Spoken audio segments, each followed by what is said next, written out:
Today we are going to talk about pre-loved shopping, secondhand shopping, thrifting, right? I am a self-proclaimed pre-loved shopping pro, right? I am the queen of pre-loved shopping. No, I'm not.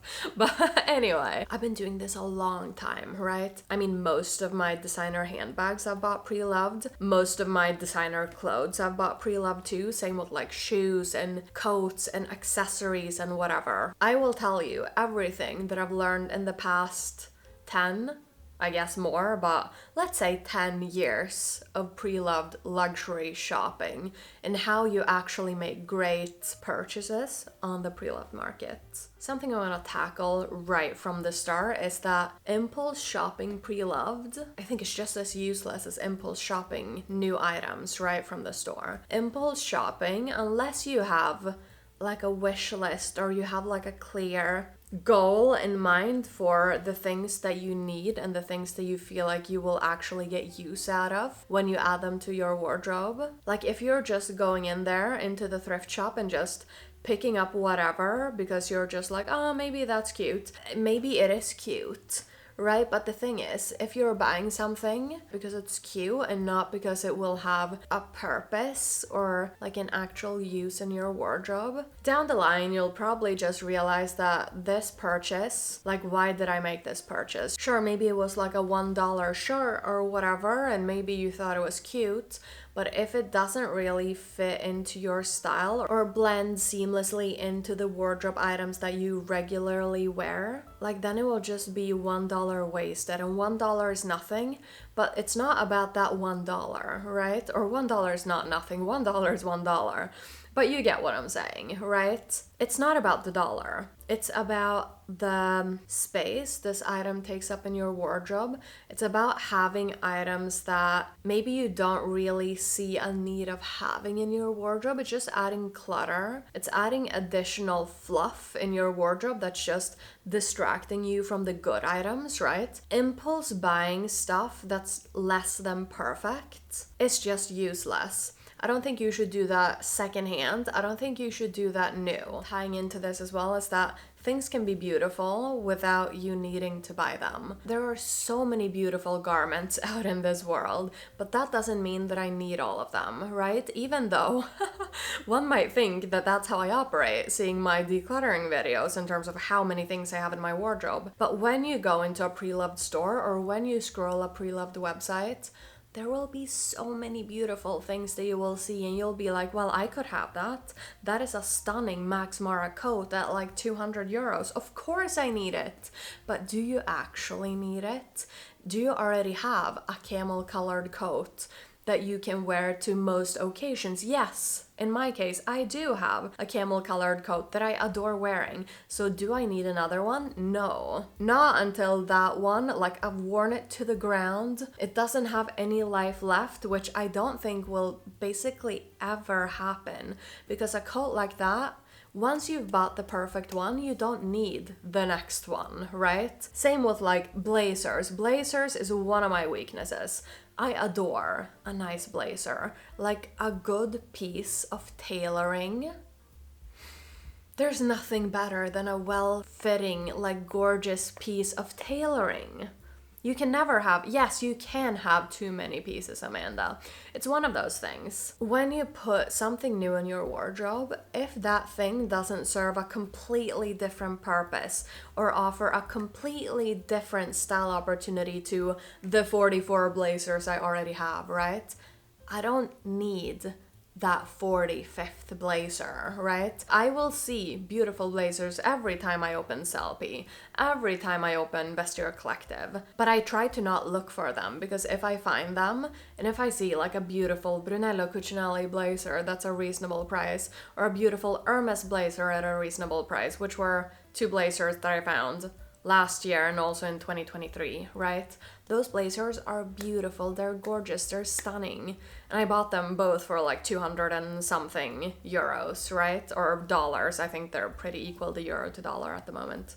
But they cost essentially nothing in terms of what a Hermes blazer or a Brunello blazer would cost. But even if I see a new one of those, like I won't buy it, or I will try my best to not buy it, right? Because I don't need a 45th blazer. I already have a beautiful collection. Things can be beautiful. I can look at them, I can admire them from afar, but that doesn't mean that I need them in my wardrobe.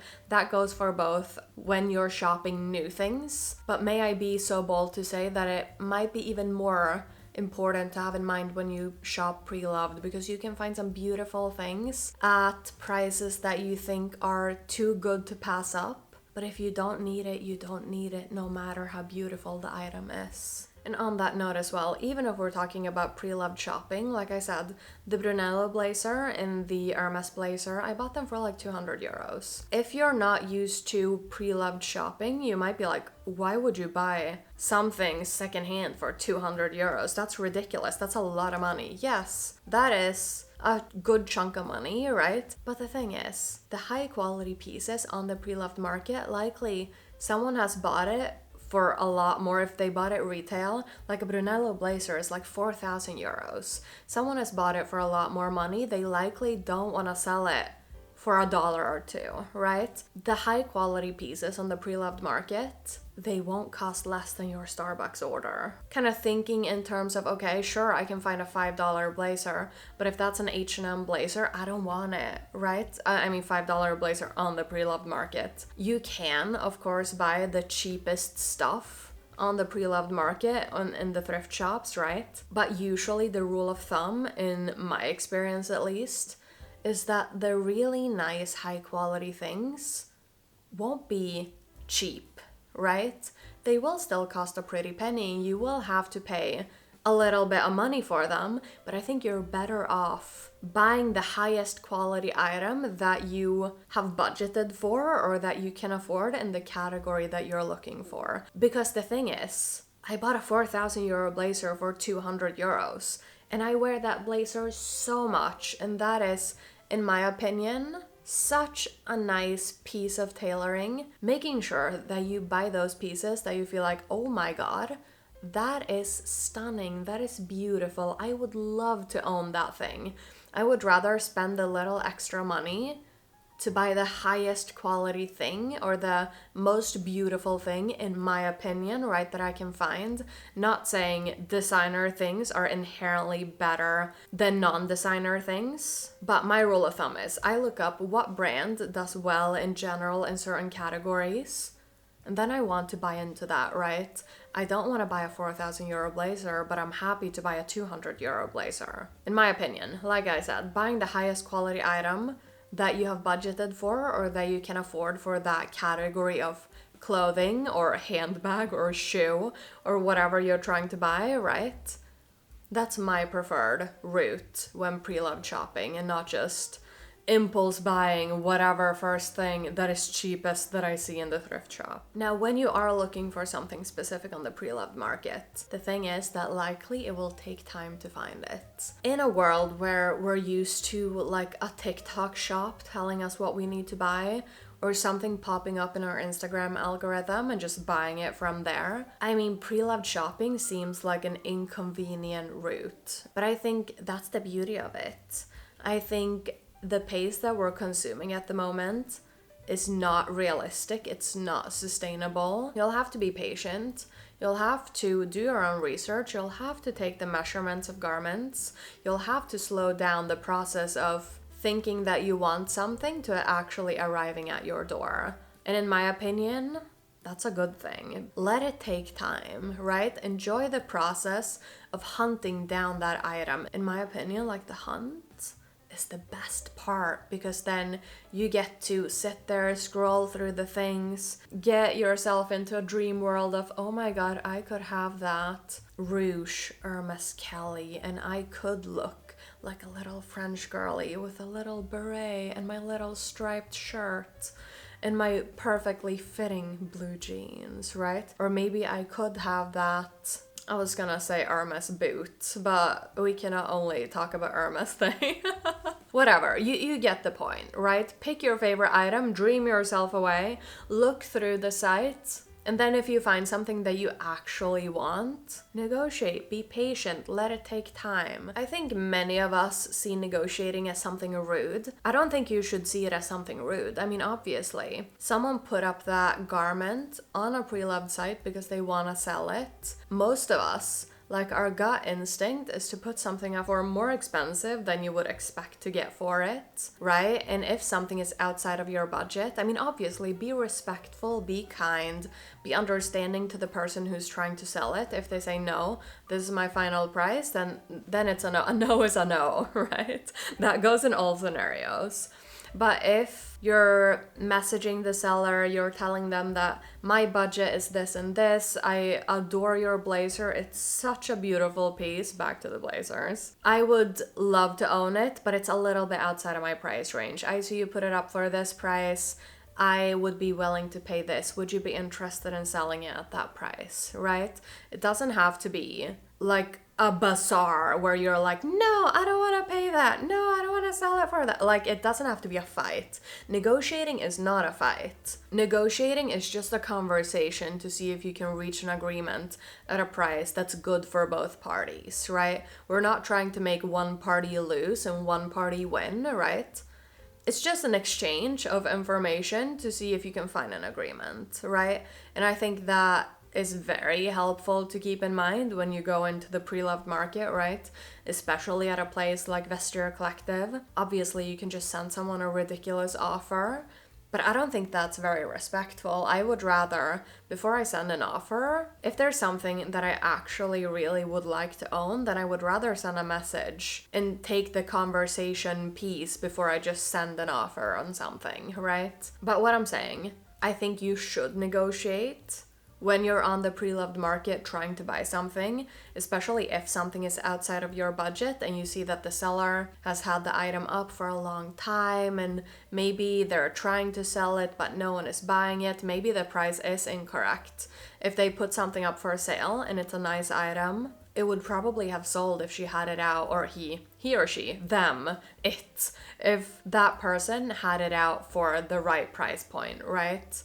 Because when you put something up for sale at the right price point, likely someone will buy it pretty quickly, right? Things on the pre-loved market, they stay up there for a while. So I think it's unrealistic to have the thought process of, if I buy this and it doesn't work out for me, I can just sell it on easily. No, it's difficult to sell things. Like, it takes time, it takes effort. You have to talk to people, you have to negotiate with people, you have to give information, and obviously you should do that, right? If you sell something, because the thing you sell, you want it to end up in the right place, in the right home, right? So you should take the time to give all that information and talk to the people and negotiate and make sure that the person buying it will be happy with that purchase, right? But it's not easy selling stuff, so we shouldn't just buy things just because we feel like it without taking measurements and then being just like, yeah, I can sell it on. Like, no, don't do that. It's tough selling stuff. We've talked about Vestiaire Collective a fair bit, right? And Vestiaire Collective is just one of those sites that I buy from. This sounds like it's a beginning of an ad. I promise it's not, even though I wish it was.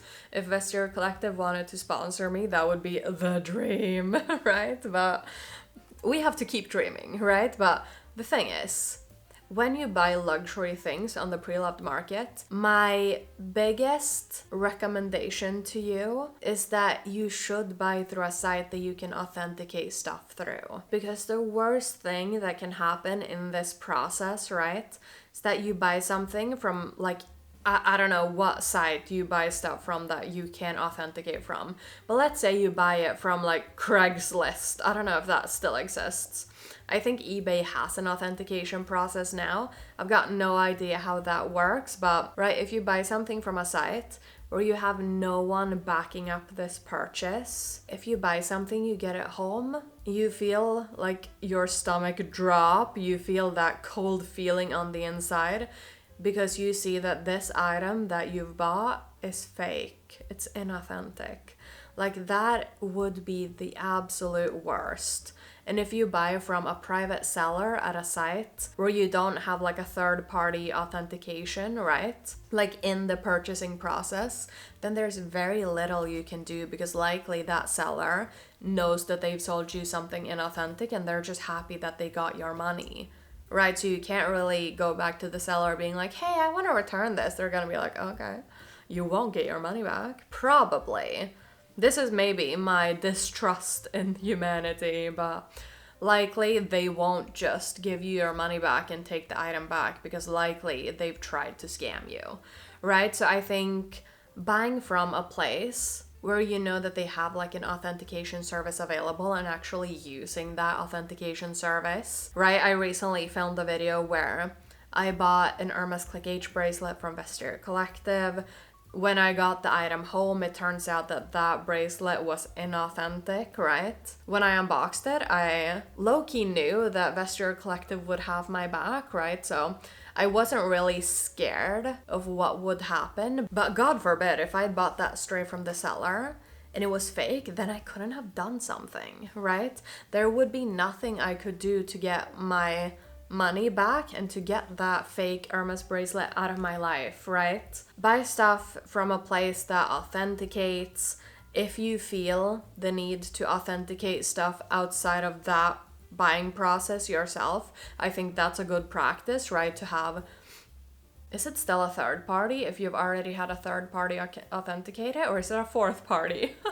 Another third party authenticate it too, right? I've bought a lot of stuff from Vestiaire Collective, right? And I've had only good experiences with them. A site like Sellpy that I buy from, there you don't have an authentication process, so there you have to be your own authenticator, or you have to go yourself to a third-party authentication place, the house of authentication, an authentication service, whatever, the where you can authenticate things. I know a lot of people buy from Vinted. I don't think Vinted has an authentication service, do they? I've only bought one thing from Vinted, my Talbot's cashmere sweater that I adore so much.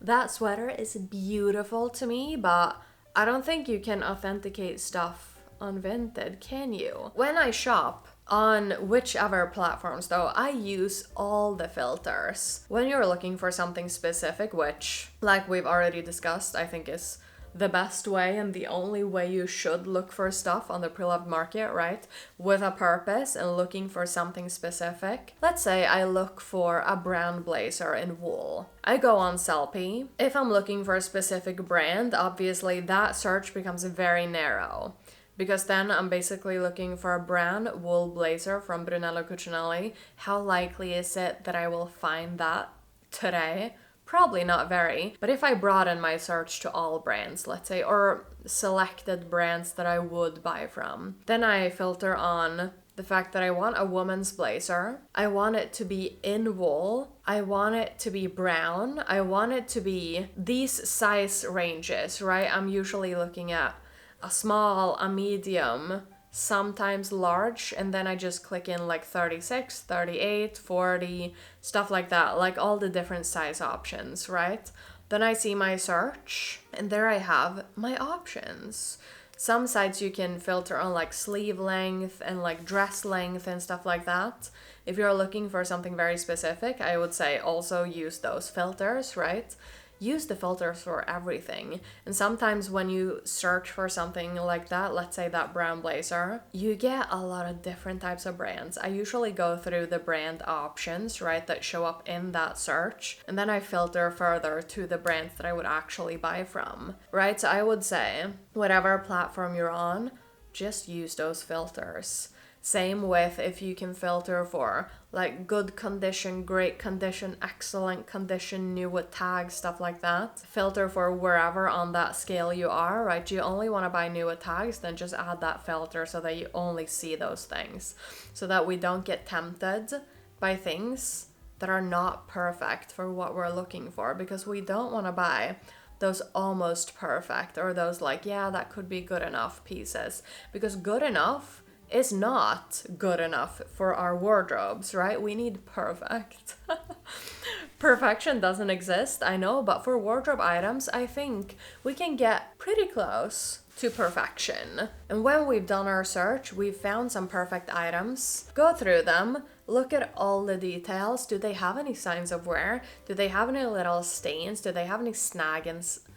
Do they have any snags in the fabric? Do they have any imperfections that you wouldn't want to live with? And also, if you don't have the measurements already in the ad for that item, go ask the seller, right, to send you the measurements. And be specific in how you want the measurements to be done, right? If you say shoulder seam to shoulder seam, and shoulder seam to hem, shoulder seam to the end of the sleeve, right? Stuff like that, so that the seller knows how you want it measured, so that the measurements that you get will actually compare to a piece that you already have in your wardrobe, so that you know at least somewhat for sure that that item will fit you when it arrives. And don't be lazy, actually do take the measurements, right? Because I think sometimes when you look online, like something that looks like it could fit, like maybe the photo is just taken in a way that makes it so that it looks like it could be your size.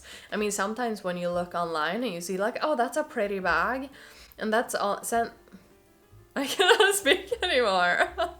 And then all of a sudden, you see a photo, and the bag is literally the size of a thumb, right? It's one of those micro, mini, teeny, tiny, weeny bags that fits nothing. And you're like, oh, I get now why it was so cheap. So do take the measurements of everything you're trying to buy and measure it against something that you know fits, or against like a bag that you use regularly, and like making sure that you take the measurement of the shoulder strap to make sure that the bag, if it's a crossbody bag, right, that it will hit you at a comfortable length and stuff like that. Take all the measurements that you can. You will thank me in the long run, I hope. And if you don't find the perfect item today, right, you can just save the search and look back at a later date. Usually that's a function that's applicable in most of those apps, right? You can save the filters in a specific search, and then you can just look back to that search another day. Because that's the thing. If you're gonna find the perfect things on the pre-loved market, likely you won't find them today. Even though it seems to be a plethora, like an ocean of items on the pre-loved market at the moment. Do you actually need that thing today? And if you actually need that thing today, why are you just starting to look for it today? The pre-loved market, shopping on the pre-loved market requires planning. It requires a little bit of foresight. It requires a little bit of thinking ahead and being patient, which I think is something that this generation needs more of in general, right? We're all so impatient and we're so reliant on instant gratification for everything. Can we just take a step back and get a reality check, please? Like, check, please. But don't buy the almost perfect item. The almost perfect item will always become redundant in your wardrobe. At least this is what I've learned. If I bought the almost perfect item and I have this like niggling feeling in me that that item was not the perfect item, then I will continue to hunt for the perfect item, right? And when I've found my perfect item, then that almost perfect item is just redundant in my wardrobe, and that was not a good purchase. Because now I have to declutter it, or I'll have to try to sell it or something, and we've already discussed selling stuff is a B. Literally, you don't want to sell stuff. It's annoying, it's time consuming, and it's just not the vibe, right? We don't need that negativity in our life, so just buy the perfect things that you have the intention to keep for years. I think that's where we should end this video, because I have been rambling for so long that I cannot put together sentences anymore. I fear to see how long I've been rambling, but guys, I hope this gave you some knowledge or something. I don't know what. I hope you learned something new about the pre-loved market today, is what I'm trying to say. Thank you so much for spending this rambly time and space with me. Let me know in the comments if you have any other tips and tricks or knowledge about pre-loved shopping that you think we all need to know. I would love to know, because I may have been shopping for like 10 years on the pre-loved market, but I'm not the expert yet. So teach me everything you know about the pre-loved market in the comments, please. I put out videos on Thursdays and Sundays at 3 p.m. Swedish time, so I hope to see you back here then. If you did like this video, don't forget to give it a little thumbs up and subscribe to my channel for more content just like this. And until my next video, stay safe, take care, and I will see you soon. Bye!